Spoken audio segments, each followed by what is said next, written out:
Dibungkam Rocky Gerung, ekspresi Pangeran Mangkubumi jadi bahan tertawaan. Tadi apa tema kita ini? Pemakzulan Gibran jalan terus, kenapa? Kenapa gitu? Karena Pak Prabowo membiarkannya.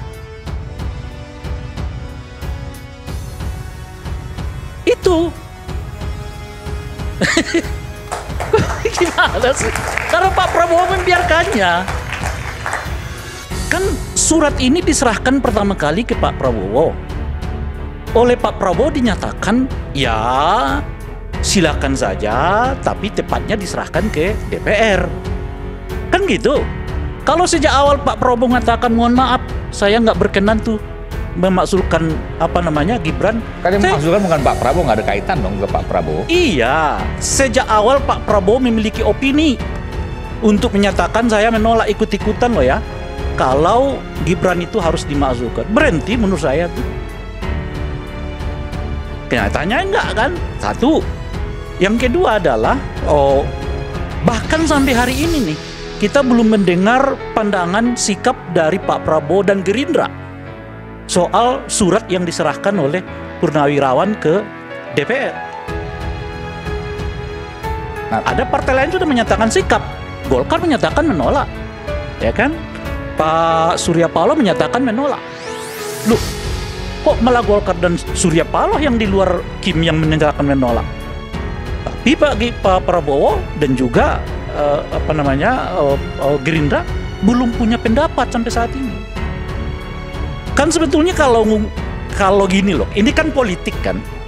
Kalau sekiranya sejak dari awal posisinya Pak Prabowo menolak ini, itu juga surat masuk ke DPR nggak akan mulus-mulus juga. Ya main inilah, main itulah ya kan, gimana caranya, ini enggak diterima dengan lapang dada. Nanti kan kita bacakan, Pak Dasko juga yang berbicara soal itu dan sebagainya. Artinya kalau dalam landscape kultur politik Indonesia nggak biasa itu. Kalau sejak dari awal Pak Prabowo misalnya udah memperlihatkan sikapnya nolak nih gitu ya, nggak akan semudah itu surat itu akan sampai ke ke meja pimpinan DPR. Prosesnya gitu. Masih sangat panjang. Nah, itu urusan lain. Maksud saya surat itu sendiri, ya kan, itu mungkin prosesnya nggak begitu cepat gitu loh maksud saya itu. Kalau misalnya sejak dari awal Pak Prabowo punya sikap nih gitu. Jadi kalau ditanya terkait dengan Gibranku ini, memang dari awal kami sebagai representasi generasi muda mendorong agar ada pergeseran atau regenerasi tongkat estafet kepemimpinan, dalam hal ini anak muda. Jadi ketika Mas Gibran muncul ke dalam panggung politik nasional, tentu kami sebagai generasi muda yang percaya bahwa bangsa ini harus memberikan kesempatan bagi generasi muda untuk bisa mengambil peran dan memberikan kontribusi nyata bagi pembangunan tanah air. Anda melihat bahwa sekarang Purnawirawan TNI ini bukan, kita pikir waktu itu hanya disuarakan, sekarang diseriuskan, masuk ke DPR. Anda melihat ini seperti apa? Bagi kami tentu sebagai sebuah bentuk aspirasi ini sah-sah saja ya. Di alam demokrasi, masukan, aspirasi, kritik ini menjadi sebuah hal yang lumrah. Tapi ini kan bukan kritik, ini ancaman dalam tanda kutip ya, pemakzulan dan diseriuskan. Jadi begini Bung Aiman, saya ingin mengawali argumentasi saya dengan mengatakan bahwa saya cukup prihatin sebenarnya dengan apa yang terjadi pada bangsa kita hari ini.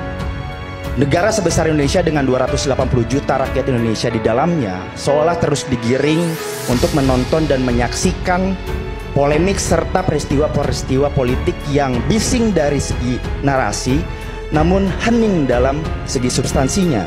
Kan di kepalamu tadi begitu banyak hal yang Anda anggap nggak penting itu. Karena yang paling penting adalah titipkan bangsa ini pada anak muda itu. Anak muda itu berkumpul di PSI, tempatnya adik.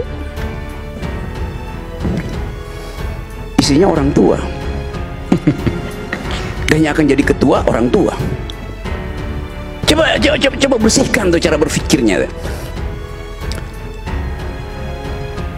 Saya yang pertama kali justru mendorong si Raja Yuli, mendorong Grace Natali untuk memastikan bahwa partai ini akan jadi partai ideologis in optima forma. Sebelum dia jadi PSI, saya ngajar di situ. Tanya Made, Anda lihat jurnal PSI pertama yang nulis saya, judulnya Arah Generasi. Baca nggak? Baca nggak? Anda baca? Anda baca tulisan saya di situ? Saya mendengar. Ya? Saya mendengar, tapi saya tidak. Oke, ada yang membaca dengan kuping rupanya. Karena itu baca tuh. Saya tuliskan di situ argumen mengapa PSI harus jadi arah generasi. Bukan diarah-arahkan oleh pemodal, oleh bapaknya tuh. Itu maksudnya memihak pada sesuatu, berpihak pada jalan pikirannya. Saya nggak pernah berpihak pada siapa-siapa, saya berpihak pada jalan pikiran di dalam urusan publik. Boleh Anda masih ingat substansinya 3 itu apa? Ya, satu kan soal bahwa terjadi konflik kepentingan. Konflik kepentingan Terkait peran paman Gibran, yaitu Pak Anwar Usman di dalam perkara nomor 90. Kalau kita berkaca kepada putusan mahkamah, bahwa hakim konstitusi lah yang menyampaikan ada konflik kepentingan yang terjadi. Jangan lupa proses perkara munculnya putusan itu dilakukan dengan proses dan cara-cara yang tidak benar dan belum pernah diungkap di parlemen kita. Misalnya diketahui bahwa perkara ini didaftarkan kembali di hari libur. Mahkamah tidak pernah sepanjang sejarah mahkamah menerima perkara di hari libur. Kurang cacat etik apalagi itu poin itu. Nah, kapan kemudian problematika ini akan berlanjut kepada proses pemberhentian wakil presiden kalau itu bagian dari pelanggaran hukum atau etik seorang wakil presiden? Bagi saya ya di parlemen. Nah, ini satu hal yang perlu dibuktikan dengan parlemen, karena Mas Aiman harus ingat pasal 7B ayat 2 Undang-Undang Dasar bilang bahwa pemberhentian presiden dan atau wakil presiden pada masa jabatannya merupakan bagian dari fungsi DPR dalam bidang pengawasan. Gibranmu adalah Gibranmu, bukan Gibranku. Nggak ada soal juga di situ. Tapi yang kita mau pastikan bukan pemaksulan Gibran, tapi menghentikan kedunguan yang diproduksi termasuk oleh Gibran. Kalau Gibran bukan wakil presiden, nggak mungkin istilah kedunguan itu saya terapkan pada beliau itu. Tetapi karena pejabat publik itu ada standarnya, maka kita terpaksa mesti terangkan itu. Pikiran Purnawirawan mengintip soal kedunguan apa enggak? Ya mungkin tidak. Dia mengintip soal pelanggaran etik di Mahkamah Konstitusi. Dan pelanggaran etik itu adalah hoax. Nggak benar pelanggaran etik tuh. Ya kan? Hoax kan? Ya. CC Jimli Asidik. Berarti Anda nggak baca pertimbangan Jimli Asidik sehingga mengeluarkan itu.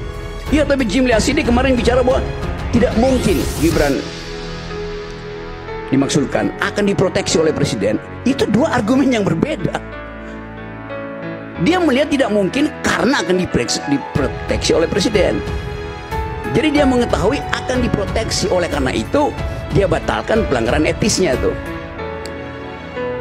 Kalau diproteksi oleh presiden, dasarnya apa? Ya karena satu paket. Tidak juga. Karena itu kapasitas individu. Gibran punya kapasitas individu, Prabowo punya kapasitas individu. Yang lagi disorot kapasitas individu Gibran, itu Gibranmu itu. Ya tadi kan Pangeran Sekjen Gibranku ya, itu menyampaikan beberapa hal terkait pemakzulan, surat pemakzulan yang tadi sempat dikasih kultum sama Bang Rocky. Yang dulu 28 tahun saya juga dikasih kultum itu, tapi tidak ada kata dungu dulu. Kata dungu baru terkenal di masa kekinian. Nah, bicara surat pemakzulan DPR RI, kita melihatnya begini, bahwa betul gerakan yang dilakukan oleh Purnawirawan ini adalah gerakan politik, itu betul. Bahwa betul ini tidak lagi persoalan legalitas, tapi bicara soal legitimasi, itu betul. Nah, pertanyaan besarnya, legitimasi apa yang mau diambil ketika memang apa yang didorong itu tidak ada dasarnya apapun. Legitimasi kayak apa yang mau dibangun? Sekarang kita bicara soal bagaimana kita mempengaruhi publik untuk bisa percaya bahwa Gibran itu sudah melakukan pelanggaran sehingga tidak lagi mendapatkan legitimasi oleh rakyat misalnya. Apa dasarnya? Toh dia tidak juga melakukan pelanggaran hukum. Anda mau dukung Gibran dengan kekosongan. Reason issue Anda nggak ngerti, bagaimana coba? Gibran butuh konsultan. Saya pernah bilang ke kalian itu, Gibran butuh konsultan yang betul-betul paham tentang reason issue. Saya bantuin Gibran. Gibran, ganti konsultanmu, bodoh semua. Serius. Bahwa semua sudah selesai, legitimasinya ada. Apalagi itu kan kemudian yang dipikirkan oleh banyak orang. Apa legitimasi? Yang dipersoalan justru legitimasi, bukan legalitas. Selesai, udah. Tetapi politik itu bukan urusan legalitas. Pak Harto legalitas, Habibie legalitas, Gus Dur legalitas, semuanya legalitas. Itu jatuh juga karena legitimasi. Legitimasi beda dengan legality. Legalitas itu black letter of law, itu legalitas. Dalam hukum tata negara baca aja tuh, selesai problem, nggak ada problem. Tapi hukum tata negara itu bicara tentang negara di dalam keadaan diam. Artinya semua fungsi bekerja, maka dia diam. Kalau ada yang nggak bekerja, baru ribut. Jadi dalam keadaan normal kita pakai hukum tata negara, isinya legalitas. Di dalam keadaan ada dinamika politik, singkirkan hukum tata negara, nggak ada gunanya. Karena dia tidak berfungsi di dalam keadaan dinamis. Yang berfungsi adalah problem legitimasi, bukan legalitas. Kurikulum Fakultas Hukum Indonesia tidak mengenal asas atau prinsip legitimasi. Yang ada prinsip legalitas. Karena mereka cuma belajar Hans Kelsen, positivisme logis, semua legalitas itu. Norma hanya disebut norma bila koheren dengan norma di atasnya, itu legal. Bahwa politik kemudian menjadi alasan kenapa hukum berubah, itu nggak dipelajari. Jadi kemaksiatan kita hari ini karena kekosongan pikiran itu. Jadi maksiat. Nah, yang lain indikatornya bahwa Pak Prabowo membiarkannya itu adalah sepanjang surat ini berjalan, beliau selalu ketemunya dengan Ibu Mega. Terakhir adalah, ya kan, 2 utusan Pak Prabowo mendatangi Ibu Mega kan. Yang unik itu adalah pesan Ibu Mega kepada 2 orang itu, jaga Pak Prabowo. Kan aneh gitu. Kan kalau respon Ibu Mega itu kan, respon orang itu terhadap sesuatu itu berdasarkan apa input yang masuk kepada dirinya kan. Artinya dalam bahasa begini, kenapa Ibu Mega menyampaikan jaga Pak Prabowo? Menurut Anda kenapa? Ya mungkin, saya nggak tahu, artinya ada input mungkin yang diberikan kepada Ibu Mega yang mengatakan boleh jadi di dalam ini nggak sulit-sulit amat lagi nih sekarang, gitu. Sehingga Ibu Mega ya seperti biasa yang kita kenal, ya jagalah Pak Prabowo-nya, tapi nggak jaga Gibran gitu loh. Jaga Pak Prabowo, nggak jaga Gibran. Anda Gibranku, Anda baca nggak proposal Indonesia 3 hari lalu di sidang ILO di Geneva? Baca? Nggak baca, gimana? Itu soal nasib tenaga kerja, buruh dan manusia Indonesia berhadapan dengan artificial intelligence yang nanti 3 tahun lagi itu kan menguasai sistem perburuan dunia. Yang ngomong di situ siapa? Jumhur Hidayat, yang naik panggung sama-sama Prabowo ketika hari buruh. Terus Anda nggak tahu apa yang Anda akan terangkan pada Gibran kalau Gibran bertanya ILO itu apa? Tadi ada iklan cappuccino, Ovaltine. ILO itu Milo buat diminum. Kan itu pentingnya. Anda mau dukung Gibran dengan kekosongan. Reason issue Anda nggak ngerti, bagaimana coba? Gibran butuh konsultan. Saya pernah bilang ke kalian itu, Gibran butuh konsultan yang betul-betul paham tentang reason issue. Saya saya bantuin Gibran. Gibran, ganti konsultanmu, bodoh semua. Serius. Itu akibatnya begitu. Jadi saya potong dulu ya, karena keadaan hari ini memungkinkan kita untuk melihat arah generasi. Yang pernah saya tulis itu bukan sekedar ini Gibranku, mana Gibranmu, apa gitu. Kasih isi dong pada bangsa ini, kasih pendapat itu. Gibran bagi-bagi skincare, bener kan? Apa poinnya bagi-bagi skincare? Nah, yang menarik lagi itu adalah saya kan awalnya mempertanyakan kenapa ketika ada pertemuan para dewan apa namanya itu ya, purnawirawan, Gibran nggak diundang. Setelah itu ada pertemuan lagi di Pancasila yang kemarin kan, Gibran didatangkan dan bersebelahan dengan Pak Trisno. Tapi uniknya sehari setelah itu surat masuk ke DPR. Padahal Pak Trisno bagian dari orang yang menyetujui surat itu kan. Saya kira dan saya menganggap awalnya setelah Pak Trisno duduk bersama dengan Gibran dan Ibu Mega, ini kisah soal pemakzulan ini juga berakhir gitu loh kira-kira tuh. Itu awalnya bacaan saya gitu. Karena mungkin Pak Prabowo sudah memberi gambaran, sinyal ini keduanya udah akur nih di sini kan kira-kira gitu ya. Ternyata tidak. Ternyata satu hari persis setelah Pak Trisno bertemu dengan Gibran, ya tentu dipertemukan di dalam forum yang dibuat di acara yang dibuat oleh Pak Prabowo itu. Sehari setelah itu surat masuk ke DPR dan responnya apa istilahnya itu ya, seperti tidak ada hambatan. Nama Pangeran Mangkubumi menjadi perbincangan hangat setelah penampilannya dalam program Rakyat Bersuara yang tayang pada Rabu, tanggal 11 Juni tahun 2025. Sekjen Gibranku, relawan pendukung Gibran Rakabuming Raka ini menjadi sorotan setelah terlibat perdebatan panas dengan Rocky Gerung. Diskusi dalam acara yang dibawakan oleh Aiman Wicaksono tersebut membahas wacana pemakzulan Wakil Presiden Gibran Rakabuming. Pangeran Mangkubumi menyatakan bahwa dorongan pemakzulan terhadap Gibran hanyalah efek dari fenomena echo chamber. Kondisi yang dimaksud merujuk pada seseorang yang hanya terpapar dengan pandangan dan informasi yang mendukung opini mereka sendiri.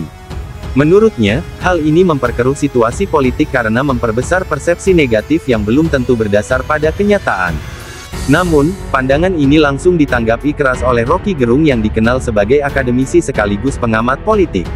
Rocky Gerung menolak anggapan bahwa isu pemakzulan hanya bersumber dari ruang gema.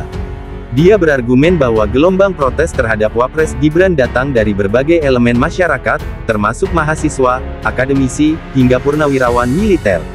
Bahkan, perhatian media internasional pun tertuju pada wakil presiden sekaligus anak sulung Joko Widodo tersebut. Rocky Gerung juga memberikan kritik tajam kepada Pangeran Mangkubumi, menyindir bahwa membela Gibran tanpa dasar yang kuat hanyalah menunjukkan kekosongan intelektual.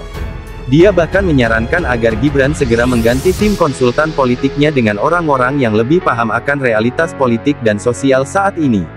Ketegangan di studio memuncak saat Pangeran Mangkubumi tampak tidak mampu memberikan respons tegas terhadap kritik yang dilontarkan Rocky. Wajahnya yang semula percaya diri berubah menjadi canggung, bahkan terdiam saat mendapat gelak tawa dari Rocky dan beberapa narasumber lain seperti